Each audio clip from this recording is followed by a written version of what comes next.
Welcome to this home gathering today. Thank you for taking the time to come, and especially thanks to the host and hostess for offering your home.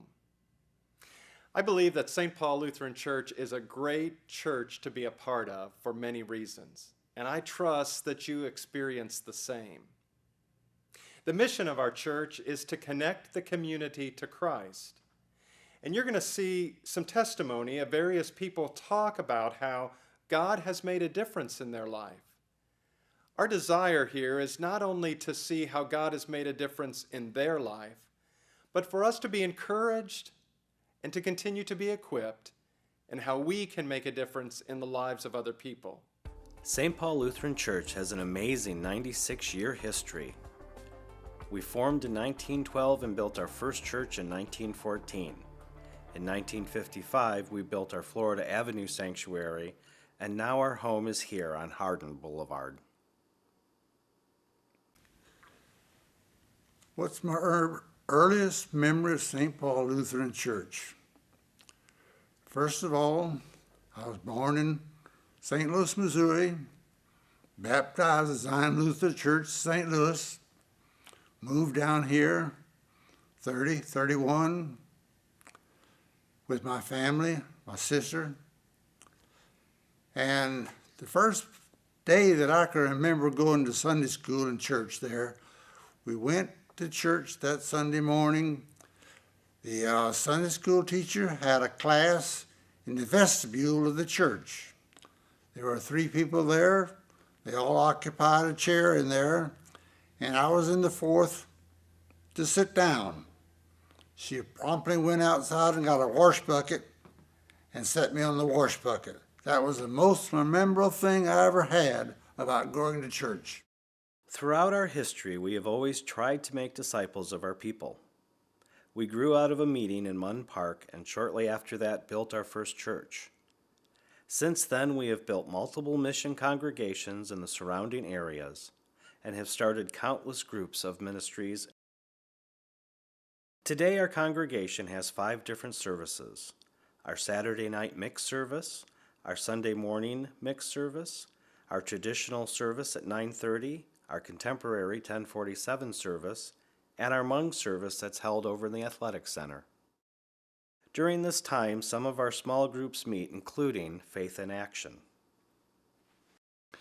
Well, we got the study going 3 years ago in the fall. It was when adult Bible classes were starting up, and we started it as a couples class.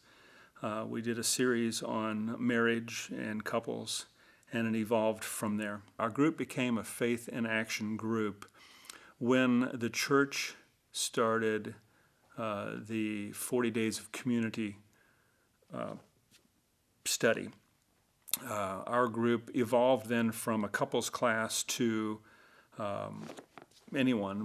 We brought in people that weren't couples, some singles and different people, and our project was, or what our group decided to do as a project was to kind of adopt a Cambodian family that had just moved to the Lakeland area, and we helped them get settled in Lakeland and helped them become part of our church. And that was such an overwhelming blessing for our group. It gave us our purpose to be a Faith in Action group. The St. Paul School has brought countless families to Christ. The schoolism ministry is a valuable tool. The outreach opportunities to the community are amazing, and every year families make St. Paul Lutheran Church their home. The school is an important ministry of the church because we have students that come to school Monday through Friday, and that's really the only time they get to hear about Christ. They don't go to church anywhere else. So it is our responsibility to teach them about Christ, His love, what He did for us on the cross. And we plant the seed, and it's up to God to do the rest. This year, we took our middle school students on a retreat the first 2 days of school. We went to Day Springs in Ellington, Florida, and we did low ropes course, we did team building, we had some social time. We did worship, and we talked about the expectations of this school year, and it was just a great opportunity that we got to know each other better. Each grade level got to mix with the other grade levels. They got to know each other, and we really learned about our strengths and our weaknesses and how God uses all of them to work together.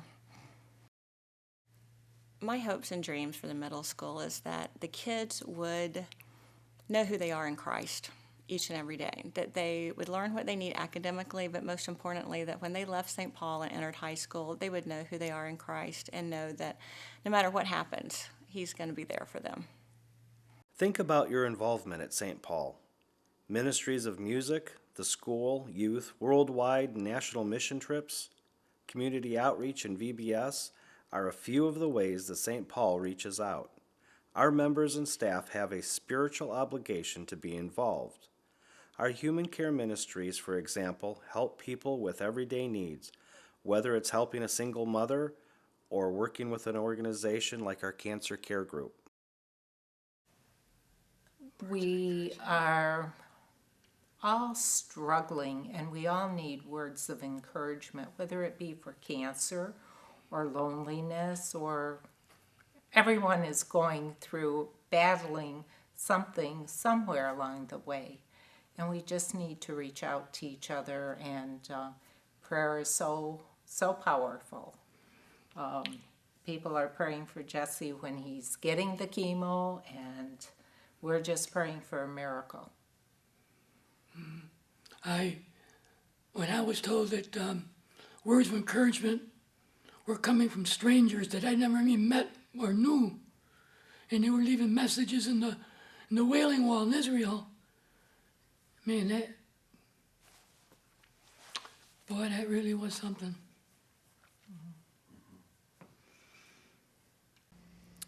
I joined St. Paul because I just recently moved to Florida, and I Googled one evening Lutheran Church Missouri Synod Lakeland, and it was 1.8 miles from my home. And so that Sunday I went to church, and I knew that this was going to be a good home church for my daughter and I.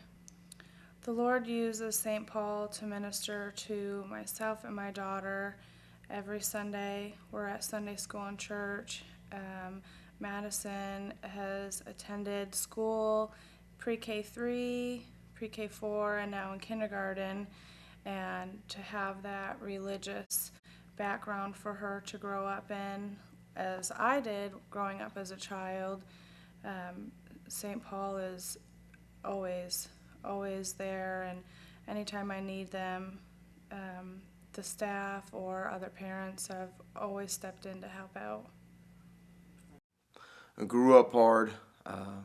Grew up most of my life in West Tampa, rough neighborhoods. I remember many nights, having your house broke into, the house ransacked, and I remember one night as a child, my mother getting thrown down, her purse taken, door kicked in. So we had a rough life. I think God is leading me towards ministry. I feel the call of God on my life. I also feel that I need to be faithful to my local church and to start out under my pastors and to minister wherever I can, whether it's cleaning, whether it's cutting lawn, or whatever it may be. But I feel God's leading me just to get in with the church and to start working and to focus on His mission and His goal to reach souls for Jesus Christ.